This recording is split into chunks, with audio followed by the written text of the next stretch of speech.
Welcome to our Deliverability Essentials course. Our goal for this course is very simple. We want you to leave feeling more confident talking about deliverability. So, what are the deliverability essentials? To understand the basics, you're going to need to know about delivery, deliverability, and sender reputation. Once you've completed this course, you're going to know the difference between delivery and deliverability and the factors that contribute to each of those. You'll be able to explain what spam is and describe what counts as the inbox. You're going to be able to identify how receivers recognize spam, explain sender reputation, and know the factors contributing towards sender reputation. Finally, you're going to be able to identify the areas where you, as a marketer, have control over your deliverability. Why is having an understanding of deliverability important? Well, to generate revenue, your emails need to land where recipients can see them. And understanding deliverability is key to knowing how to show receivers that you are sending wanted email. As with every area of expertise, deliverability has a number of terms and acronyms which are commonly used. So before we get started, let's go through these to help you start familiarizing yourself with them. Firstly, we'll be using the term receivers throughout this presentation. A receiver could be a mailbox provider. There are a few different types. You've got your consumer ones like Gmail, Hotmail, Yahoo, enterprise ones, Office 365 and Google Workspace, and regional internet service providers also provide mailboxes. So think Comcast, BT Internet, Big Pond. The receiver can also mean an enterprise filter like Mimecast or Proofpoint. We're going to use the term receivers to cover all of these. Next up, mail server. Mail server is just a computer server which sends and or receives emails. And then we've got three methods of email authentication. SPF, Sender Policy Framework. We've got DKIM, which is Domain Keys Identified Mail. And we've got DMARC, which is Domain-Based Message Authentication, Reporting, and Conformance. Then we've got IP or IP address. This is the Internet Protocol address. It's a unique number identifier assigned to a device or server and used when connecting to the Internet. For example, 94.143.105.1. IP neighborhoods are a group of consecutive IP addresses. So for example, 94.143.105.1, .2, .3, those are all in the same IP neighborhood. Next up, COI, DOI, confirmed opt-in or double opt-in. This is where you require a recipient to click a link in an activation email to confirm their subscription before you add them to your list and send them emails. Bounce is just a failed email delivery. We'll get a little bit more into different types of those. RBL is a real-time black hole list company. This is an anti-abuse company which compiles a list of domains and IPs that are identified as sources of spam. Spam traps are email addresses used to identify senders of spam.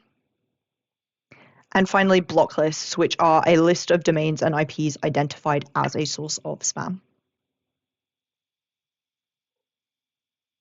To understand what deliverability is, we need to understand what it's not. And so we need a strong grasp of the difference between delivery and deliverability. So let's talk about it. Delivery is whether a receiver initially accepts an email for delivery. So remembering the receiver could be Gmail, Hotmail, Office 365, something like Mimecast or Proofpoint, something acting as a filter.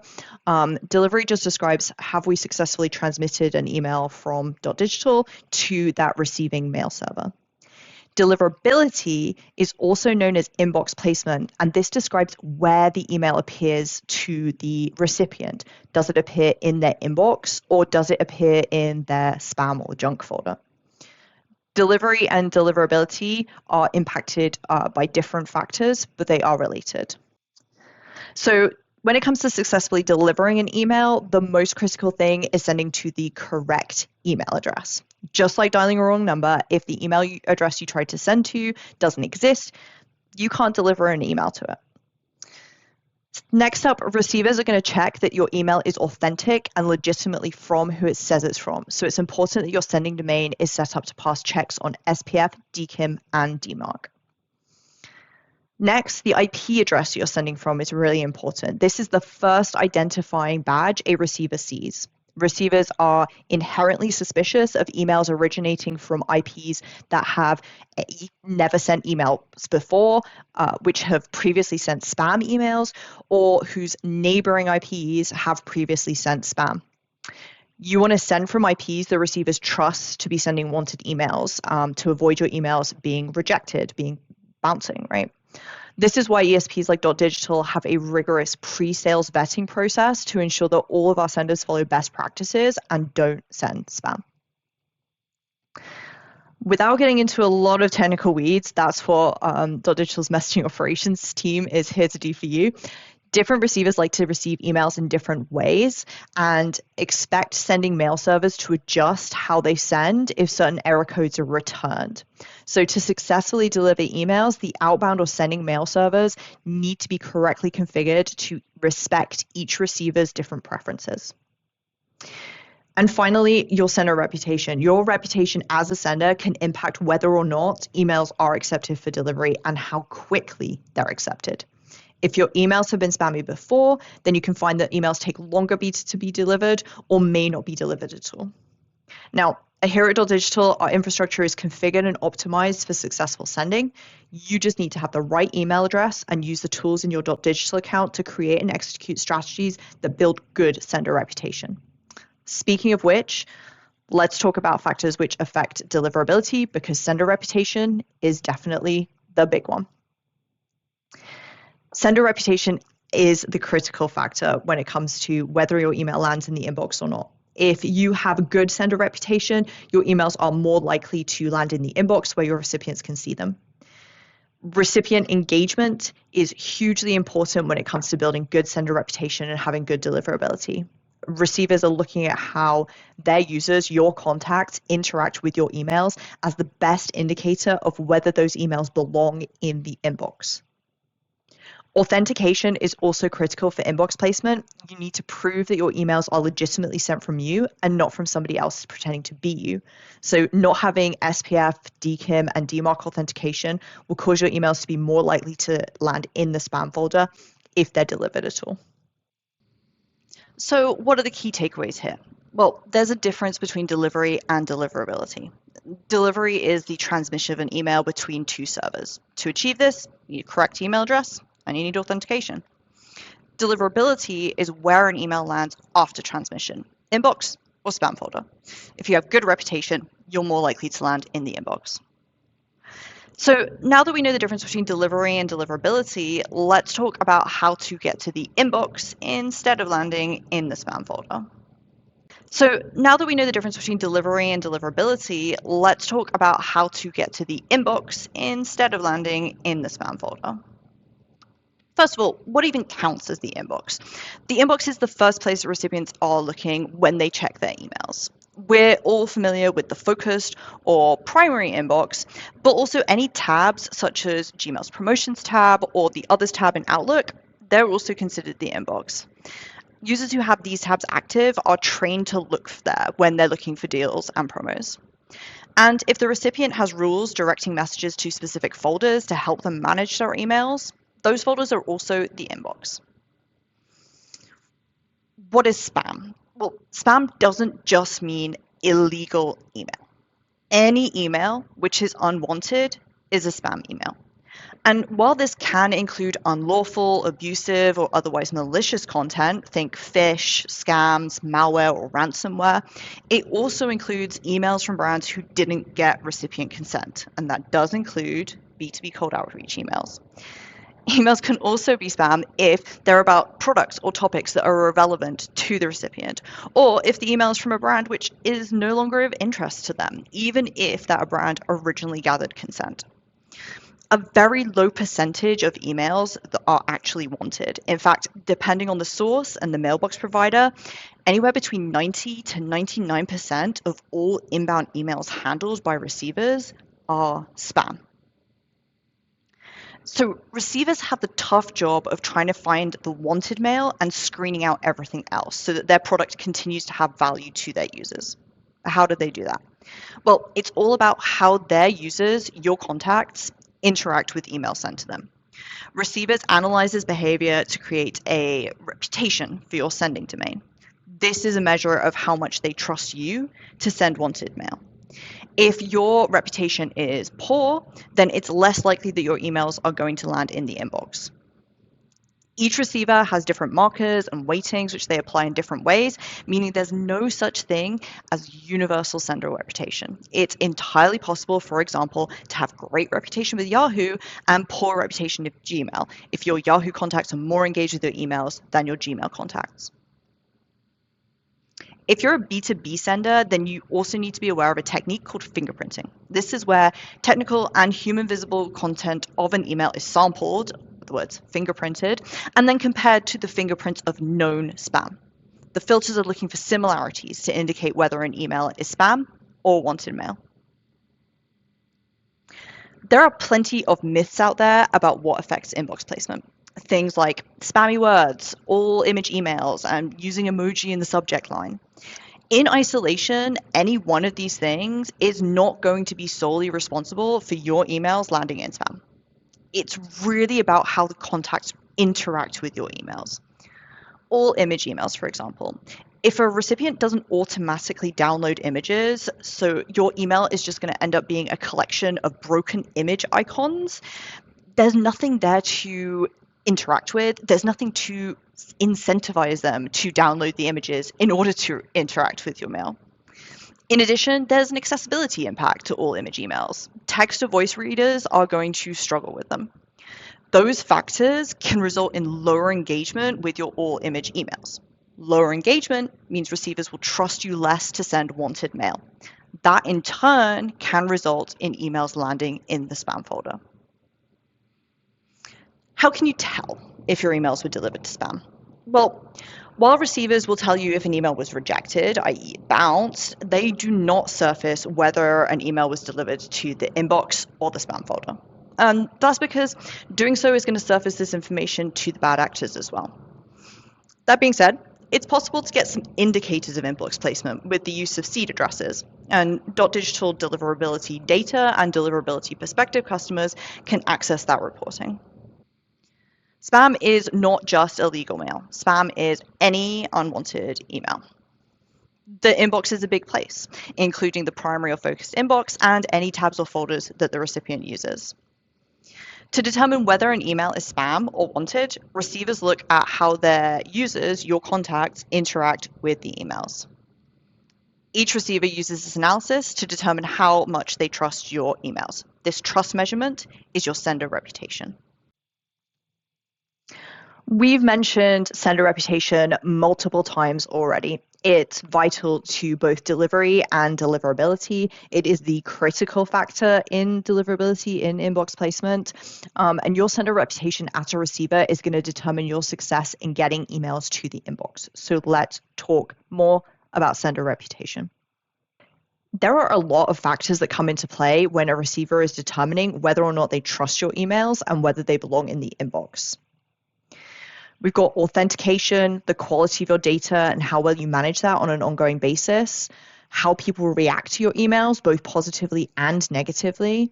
And then there are some tools that receivers will use, so spam traps and block listings as well. Let's go through each of these one by one and demystify the art of inbox placement. Receivers assess authenticity of an email by running authentication checks on the sending domain. So SPF, Sender Policy Framework, this has been around for a long time. It is a DNS record that states which IP addresses are permitted to send email from this domain. So basically it says, these are the IPs allowed to send emails from mybrand.com.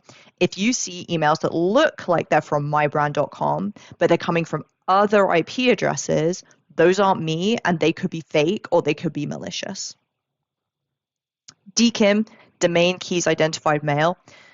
Again, trying to keep things out of a technical quagmire, this is a way of signing emails to say, firstly, that they have come from that domain. So they definitely come from mybrand.com.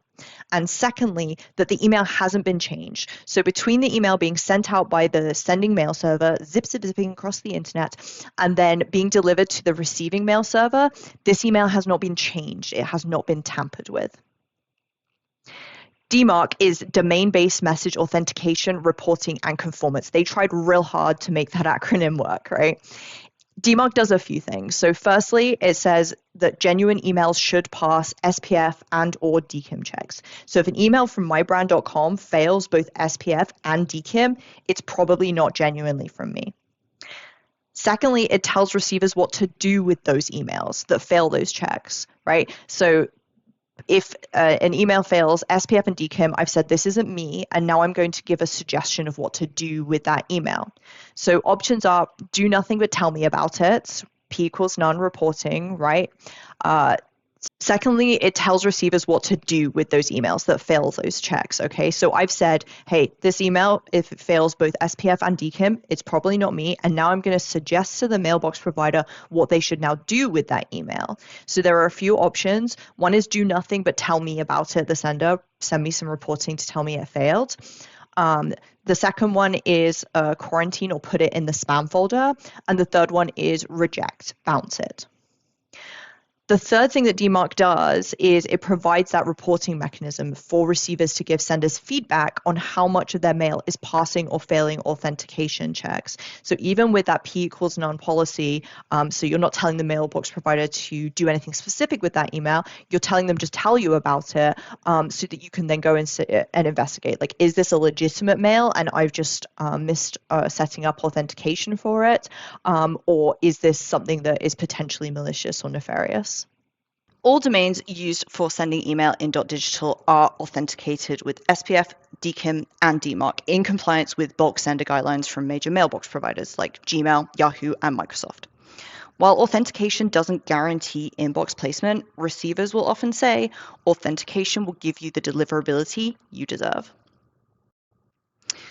Many, dare I say most, deliverability problems can be traced back to the quality of the contacts sent to, and this starts off at the point of collection. Sending to email addresses which don't exist or to people who have not provided explicit consent for your brand to contact them can result in damage to sender reputation and poor inbox placement.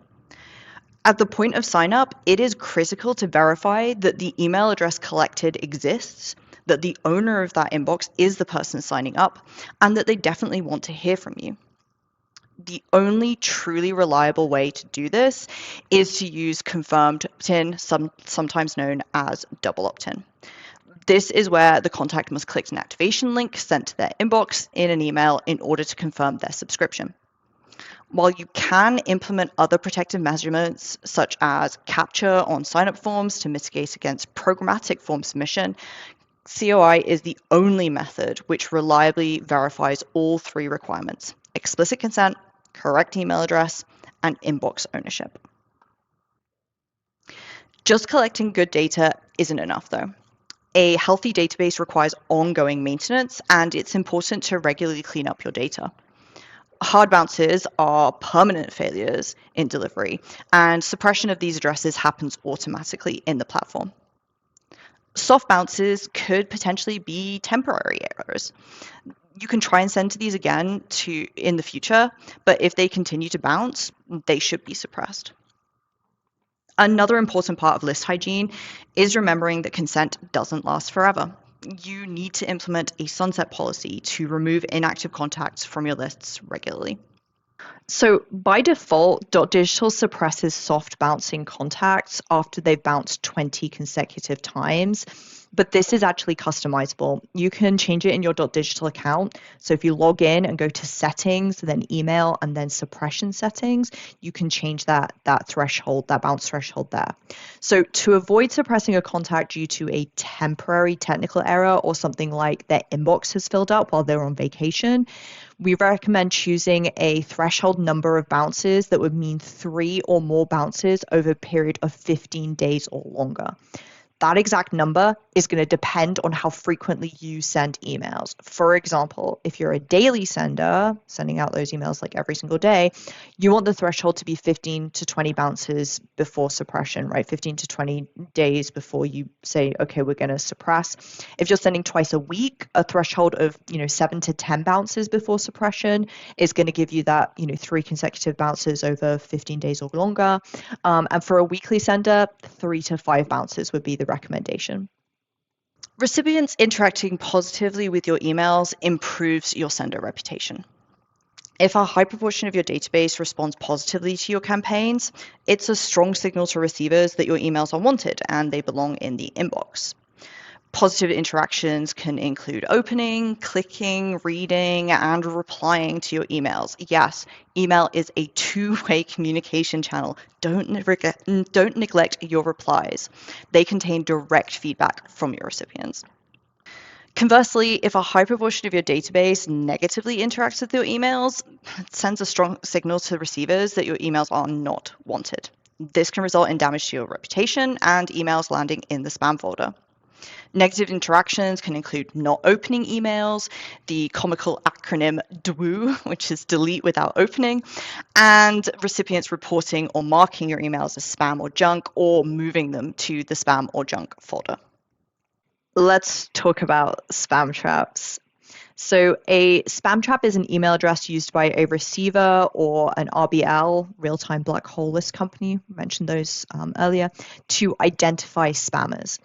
The idea is that these email addresses do not actively sign up for or consent to receive any type of emails, but particularly marketing email addresses.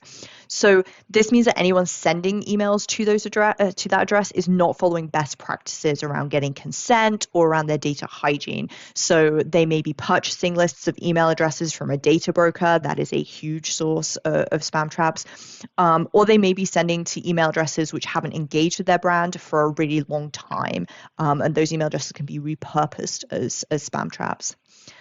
Sending to spam traps is going to cause sender reputation damage, and that can result in challenges with deliverability or even blocklisting of you as a sender. And speaking of blocklistings, blocklistings happen when a sender's domain or IP is identified as a source of spam, oftentimes through hitting spam traps.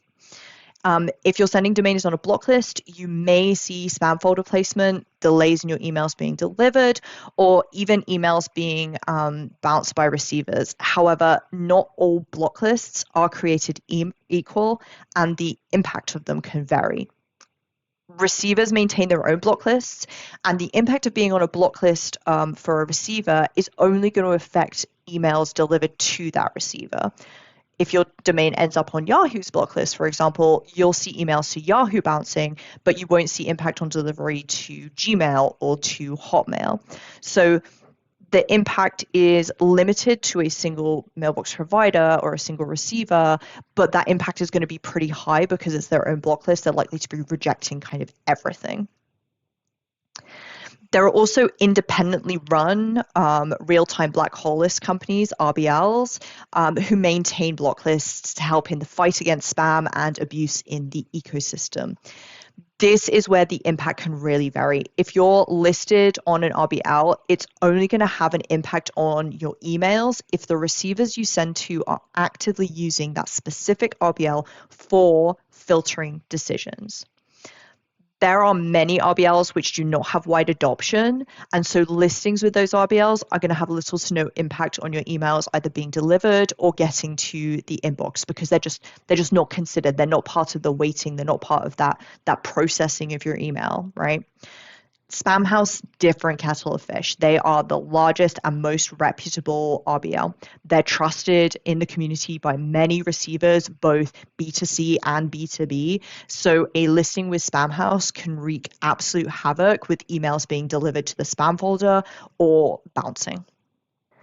So your key takeaways from this section: sending to non-existent email addresses damages your sender reputation. Open and clicks improve sender reputation. Ignoring your emails or marking them as spam is going to damage your sender reputation. Spam traps and block listings are used by receivers to identify senders with poor sending practices and to protect their users from spam. Okay, so you've gone through this course, you're understanding more about deliverability now. How can you get help? Well, we have a number of free resources that you can access. There's the Dotdigital blog, the messaging operations and deliverability team post on here, latest kind of news and happenings in the industry, trends in deliverability, and we also talk about existing and emerging best practices as well. So it's worth keeping an eye out on the Dotdigital blog and looking for past articles that have been published. There's also the Dotdigital Help Center. This has practical guides with actionable steps for various deliverability related topics, and it's got advice specifically tailored for our Dotdigital customers.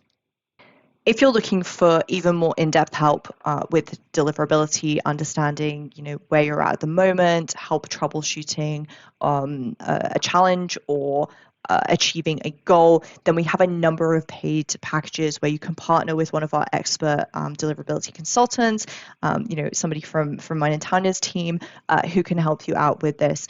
And we've got everything, our deliverability migration plans, our ramp ups for new customers onboarding, or even if you're an existing customer, maybe you're going through a rebrand or something, that can help you build good sender reputation with those receivers so your emails start landing in the inbox as soon as possible.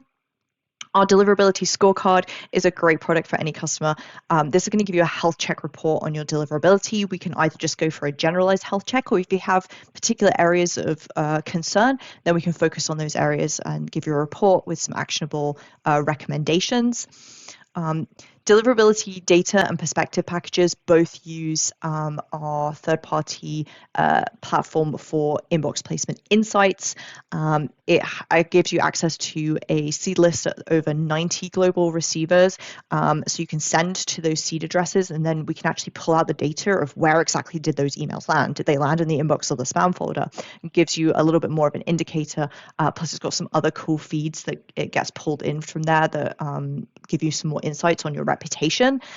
They're really cool. Difference between data and perspective. Data is just entirely self-service. We train you, give you access, and off you go. With perspective, you also get an hour per month with a consultant, so we can help you pull some of those insights, make some recommendations, chit-chat about the latest and greatest that's going on in the deliverability world. Deliverability strategic consulting. This is really for customers if you've identified a particular challenge or a goal with your deliverability that you want to achieve. Deliverability strategic consulting gives us, as consultants, it gives us like a chunk of time we can use to really deep dive into that, provide all those kind of recommendations for you to go away and implement, but then, come back, touch base, see how things are going, help you with monitoring, help you with kind of tweaking that strategy as you work through it to try and be as successful as possible.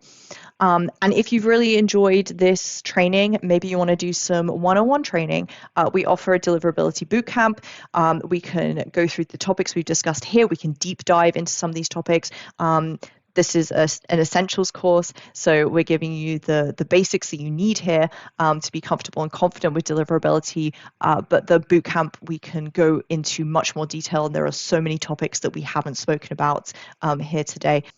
All right, let's wrap up on the additional deliverability help. Key takeaways: we have free resources. They are available on our blog and in our help center, and you can reach out to support or your customer success manager at any time on details of partnering with one of our amazing expert in-house deliverability consultants if you do need more help.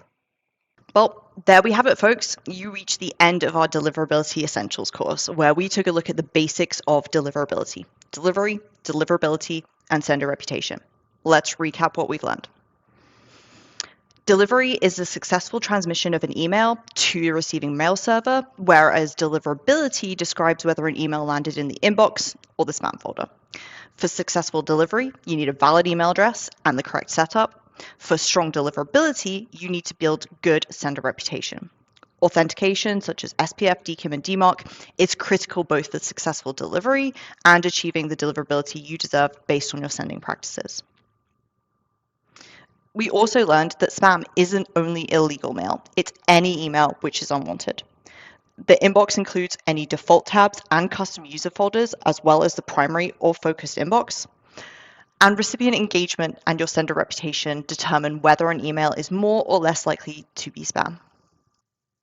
Finally, we learned that receivers keep metrics on how trustworthy they think your emails are. This is known as your sender reputation. Sender reputation is heavily influenced by recipient engagement, and you are in control of your sender reputation. You decide who you send to and create relevant emails to encourage positive engagement to achieve strong inbox placement. Thanks for joining me for the Deliverability Essentials course, and may your emails always get the deliverability you deserve.